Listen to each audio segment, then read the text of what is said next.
Good morning. Good morning. Good morning. So about 150 years ago, my great something grandfather married a woman who was a descendant from 3 generations earlier of a man named Rav Aaron of Kapatik. And Rav Aaron was famous, and why he was called Kapatik is because he was a traveling salesman, and he used to walk around with a pot of kreplach that he would carry with him as he was doing his journeys, so that if he would meet a Jewish person along the way, he would share kreplach with them because of Hasnas's orchid.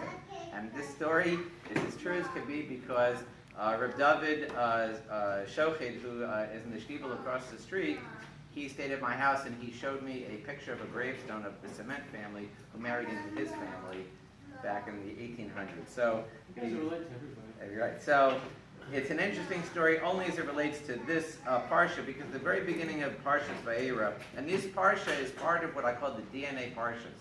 This is imprinting the core values of what it means to be Jewish. It's happening from the beginning of Abraham, starting to Vayerah, and going a few more Parshas as we learn about the Avot and what their value system was.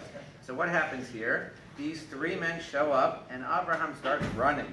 He runs, behold, he sees them, he runs to them, he goes to get them water, he washes their feet, he runs to the tent, he gets the food ready, he stands over them like my mother-in-law while they're eating the food to make sure they eat everything, and he's running and running and running. And so we've learned that the Hachnasas Orchim is one of these big values, but in our culture, but there's another part of it, which is last week or yesterday we read that Abraham shows up out of nowhere and he gets this command from God to just start journeying. There's no yichus involved in Abraham. We don't know anything about him.